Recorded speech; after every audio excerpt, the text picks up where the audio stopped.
अलबेले किस्सों की दास्तां के सिलसिले शुरू हुए, बनके कहानियां कहानियां। आइए सुनते हैं मुहावरों की कहानियों में से ये कहानी, हक्का बक्का रह जाना। बहुत समय पहले की बात है। किसी नगर में एक सुनहर रहता था।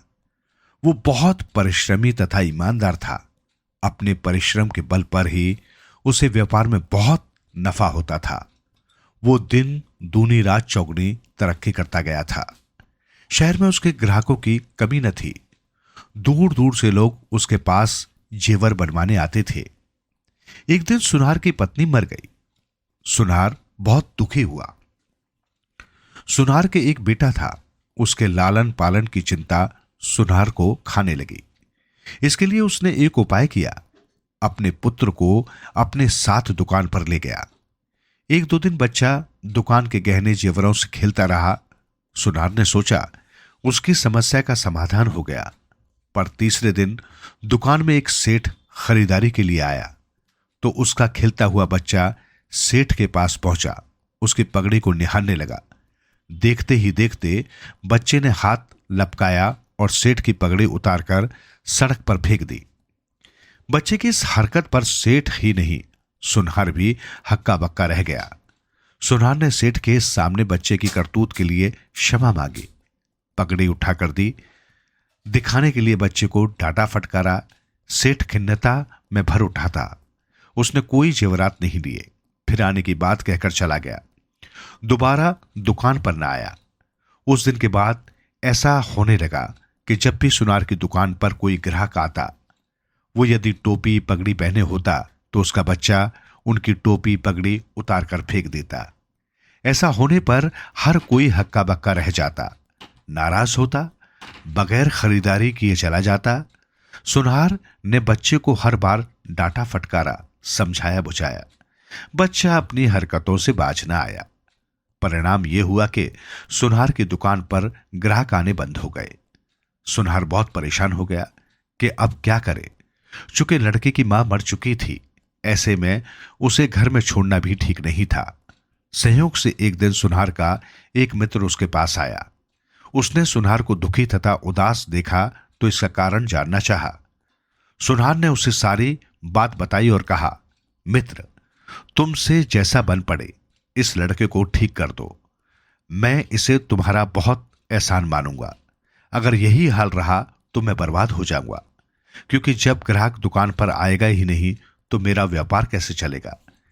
मित्र ने सुनार की सारी बातें सुनकर कहा, मैं तुम्हारे बेटे को ठीक तो कर सकता हूं, किंतु मेरी एक शर्त है। तुम जितना धन चाहो मैं देने को तैयार हूं। सुनार बोला। मित्र ने कहा, नहीं, मुझे धन नहीं चाहिए। मैं तो बस इतना चाहता हूं कि मैं या तुम्हारा पुत्र जो भी करें तुम रोक टोक नहीं करोगे। सुनार सहमत हो गया। अगले दिन मित्र अपने सिर पर साफा बांधकर सुनार की दुकान पर आया। लड़का तो ताक में था ही। जैसे ही मित्र बैठा, लड़का उठा और उसने मित्र का साफा उतारकर सड़क पर फेंक दिया। मित्र ने हंसकर कहा, शाबाश बेटे, अब जरा दौड़कर साफा उठा तो लाना। लड़के ने एक छलांग लगाई और दौड़कर साफा उठा लाया। मित्र ने कहा, अब मेरे सिर पर इसे बांध दो। लड़के ने उल्टा सीधा साफा मित्र के सर पर बांध दिया। दूसरे दिन मित्र फिर दुकान पर आए। वो इस बार लकड़ी का एक टुकड़ा तथा कुल्हाड़ी दुकान के सामने डाल आए थे। उन्होंने लड़के को पास बुलाया और कहा, बेटा, जरा कुल्हाड़ी से लकड़ी के टुकड़े तो कर देना। सुनार नहीं सुना तो हक्का बक्का रह गया। वो कहने को हुआ कि मित्र, ये तुम क्या करवा रहे हो? इससे तो मेरे पुत्र को कुल्हाड़ी से चोट लग जाएगी। किंतु वो कुछ न बोलने का वचन दे चुका था, इस कारण चुप ही रहा। लड़के ने कुल्हाड़ी उठा ली और लकड़ी काटने लगा। कुछ देर बाद वो थक कर चुप बैठ गया। उस दिन सारा दिन उसने किसी की टोपी अथवा साफा नहीं फेंका। मित्र ने उसी प्रकार 6-7 दिन तक उसे किसी न किसी काम में उलझाए रखा। उसके बाद बच्चे की साफा उतारने की आदत बिल्कुल छूट गई। सुनार ने आश्चर्यचकित हो पूछा, मित्र, तुमने ऐसा क्या किया? मित्र ने कहा, हम लोग बालक को जिस काम को मना करते हैं उसकी प्रवृत्ति होती है कि वो उसी काम को करता है। हम यदि बालक को किसी न किसी काम में उलझाए रखें तो वो अपनी बुरी आदत छोड़ देता है। सुनार को अपनी भूल समझ में आ गई थी कि यदि दुकान पर लाकर वो बालक से कुछ न कुछ कराता रहता तो वो बालक ऐसा न करता। इस कहानी से हमें यही सीख मिलती है। बच्चों का स्वभाव कुछ न कुछ करते रहने का होता है, क्योंकि वे तेजी से कुछ न कुछ सीखते रहना चाहते हैं। यदि बड़े बच्चों के इस बाल मनोविज्ञान को नहीं समझ पाते तो अपने बच्चे की अजीब गरीब हरकत पर इसी तरह हक्का बक्का रह जाते हैं, जैसे सुनार अपने बेटे की हरकत पर हो उठा था। आइए सुनते हैं मुहावरों की कहानियां मुंह ताकते रह जाना। एक महात्मा थे जो कभी किसी राज्य तो कभी किसी राज्य में भ्रमण किया करते थे। उन्हें मोह माया आदि से कोई लगाव न था। वे तो बस जन कल्याण में लगे रहते थे। घूमते घूमते जो भी दुखी व्यक्ति उन्हें मिल जाता वे उसके दुख दूर करने के प्रयास में लग जाते। इससे उन्हें सच्चे आनंद की प्राप्ति होती थी। एक दिन वे महात्मा किसी जंगल से गुजर रहे थे। जंगल बड़ा भयंकर था। महात्मा निडरता के साथ आगे बढ़े चले जा रहे थे। उसी जंगल में एक बड़ा खतरनाक डाकू रहता था, जो कोई भी उधर से गुजरता डाकू से लूट लेता। विरोध करने पर वो हत्या भी कर देता। लूट के धन से ही उस डाकू की जीविका चला करती थी। उस डाकू ने उस महात्मा को देखा और उन्हें लूटने के विचार से उनके सामने जा खड़ा हुआ। महात्मा ने उसे देखा, किंतु उन पर कोई प्रभाव न पड़ा और वे उसी प्रकार निडरता से आगे बढ़ते गए। डाकू को बड़ा आश्चर्य हुआ। वो पुनः उस महात्मा के सामने जा खड़ा हुआ और बोला, तुम्हें मुझसे डर नहीं लग रहा? मैं तुम्हें लूटना चाहता हूं। यही मेरा धंधा है तथा मेरी जीविका का साधन है। महात्मा मुस्कुराए और बोले, डर तो मानव को केवल ईश्वर से लगना चाहिए। मानव से मानव को भला क्या डर? रही बात मुझे लूटने की, तो इस विषय में मैं तुमसे एक प्रश्न करना चाहता हूं। डाकू महात्मा की बात सुन बड़ा प्रभावित हुआ। उसने महात्मा से प्रश्न के विषय में पूछा। महात्मा ने कहा, तुम मुझे केवल एक बात ये बताओ कि जो पाप तुम करते हो, तुम्हारे उस पाप में तुम्हारी पत्नी भी बराबर की भागीदार है या नहीं? डाकू सकपका गया। बोला, भागीदार क्यों नहीं होगी? जो कुछ भी मैं लूटता हूं सब उसी को तो दे देता हूं। महात्मा मुस्कुराए और बोले, इस बात को मैं नहीं मानता। तुम जाओ और अपनी पत्नी तथा बच्चों से पूछकर आओ कि क्या वे सभी तुम्हारे इस पाप के भागीदार हैं या नहीं। डाकू मुस्कुराकर बोला, मैं तुम्हारी चाल समझ गया। मुझे यहां से भेजकर तुम भाग जाओगे और मैं तुम्हें ढूंढता रह जाऊंगा। तब महात्मा ने कहा, मैं साधु हूं और साधु झूठ नहीं बोलता। मैं वचन देता हूं कि जब तक तुम नहीं आ जाते मैं कहीं नहीं जाऊंगा।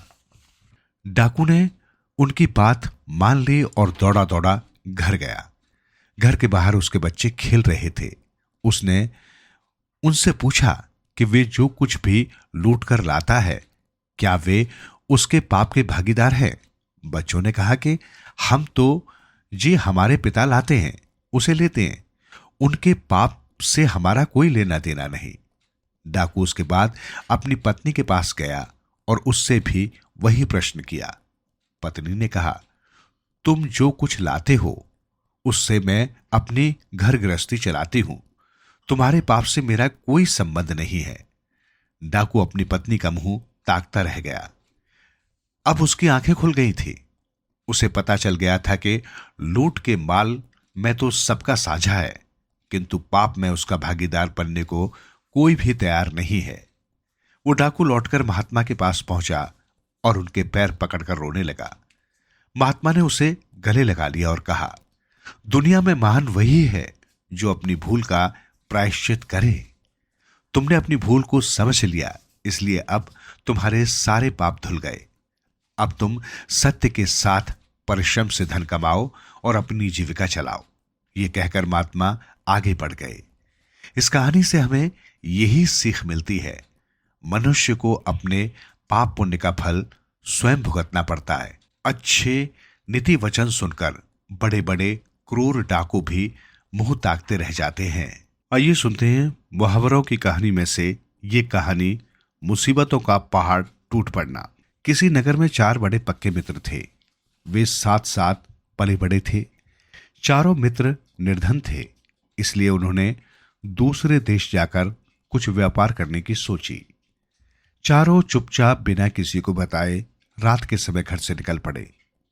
वे लोग कई दिनों तक दर दर भटकते रहे, एक देश में से दूसरे देश, दूसरे देश से तीसरे देश।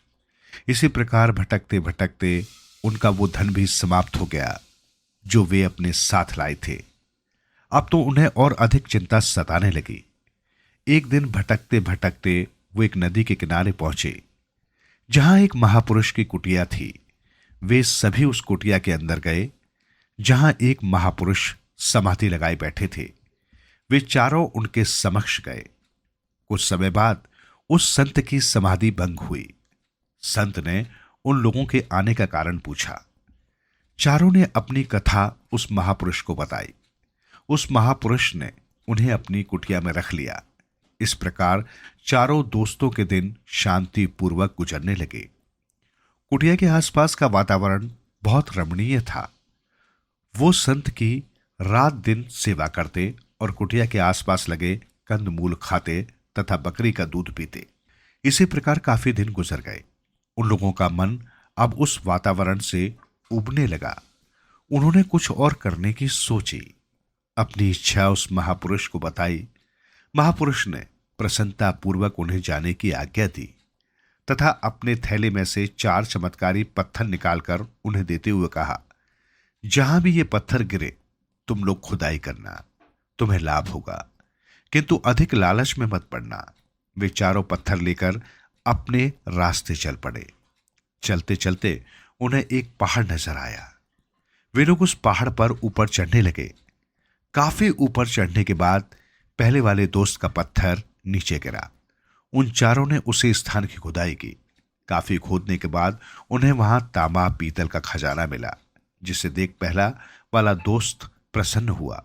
उसने अपने दोस्तों से आगे न चलकर तांबा पीतल लेकर लौट चलने को कहा, किंतु उसके दोस्तों ने उसकी न मानी। इसी कारण वो सारा तांबा पीतल अकेले ही लेकर लौट गया। बाकी बचे तीनों दोस्त आगे बढ़ गए। आगे जाने पर दूसरे का पत्थर भी नीचे गिर गया। जब उस स्थान को खोदा गया तो उसमें से चांदी का खजाना मिला। दूसरे दोस्त ने भी चांदी लेकर लौट चलने की बात कही, किंतु बचे दोनों दोस्तों ने आगे जाने का निर्णय किया। इस पर दूसरा दोस्त चांदी लेकर लौट गया। काफी आगे जाने पर तीसरे दोस्त ने पत्थर गिरने पर खुदाई की तो उसमें से सोने का खजाना निकला, जिसे देख चौथे दोस्त ने सोचा, हो न हो आगे उसका पत्थर गिरने पर हीरे निकलेंगे। इसलिए वो अपने दोस्त के साथ वापस न जाकर आगे बढ़ गया। काफी आगे जाने पर उसने एक व्यक्ति देखा, जिसके सिर पर हीरे जवाहरात से दमकता चक्र घूम रहा था तथा व्यक्ति लहूलुहान स्थिति में खड़ा था। चौथे दोस्त को यह दृश्य देखकर बड़ा आश्चर्य हुआ। वो काफी देर तक उसे देखता रह गया तथा फिर साहस करके उस व्यक्ति के समीप गया और पूछा, तुम कौन हो भाई, और तुम्हारी ये दशा कैसे हुई? उसका इतना कहना भर था कि वो हीरे जवाहरातों का चक्र उस व्यक्ति के सिर से उतरकर चौथे दोस्त के सिर पर आ गया और यथास्थिति घूमने लगा। चक्र में फंसते ही चौथे दोस्त ने पाया कि उस पर मुसीबतों का पहाड़ टूट पड़ा है। वो चक्र फांस से निकलने के लिए बहुत दौड़ा भागा, छटपटाया, पर आजाद न हो पाया। थक हार कर एक स्थान पर खड़ा होकर उसने उस व्यक्ति से, जो पहले से वहां चक्र में फंसा खड़ा था, पूछा, ये क्या है भाई, तथा ये मुसीबत मेरे सिर क्यों आई? ये लालच की फांस है। चक्र में पहले से फंसे और अब मुक्त हो चुके व्यक्ति ने कहा, तुम्हारी तरह मैं भी कभी तांबा पीतल चांदी सोने का खजाना अपने पीछे छोड़ हीरे जवाहरातों का खजाना पाने के लालच में यहां तक बढ़ाया था, जहां इस लालच की फांस रूपी चक्र में फंसा। इससे बचने का कोई उपाय भी है भाई? चौथे दोस्त ने खुद को असहाय अवस्था में पाकर पूछा। इससे बचने का यूं तो कोई उपाय नहीं, पर संयोग अवश्य है। एक दिन ऐसा संयोग आएगा जबकि तुम्हारी तरह कोई अन्य लालची इस ओर हीरे जवाहरात का खजाना पाने के मोह में आएगा और तुम्हारे चक्र में फंसे होने का भेद पूछेगा। उस समय चक्र फांस से तुम आजाद हो जाओगे और पूछने वाला खुद फंस जाएगा।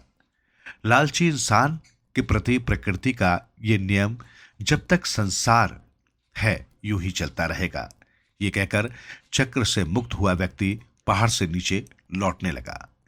इस कहानी से हमें यही सीख मिलती है, जितना सहज में मिल जाए उसे स्वीकार किए बगैर जो व्यक्ति उसे छोड़कर आगे बढ़ जाता है और 3 बार ऐसे ही अवसर खोता है तथा अधिक लालच करता है, उस पर उसी तरह मुसीबतों का पहाड़ टूट पड़ता है जैसे चौथे दोस्त पर पड़ा था।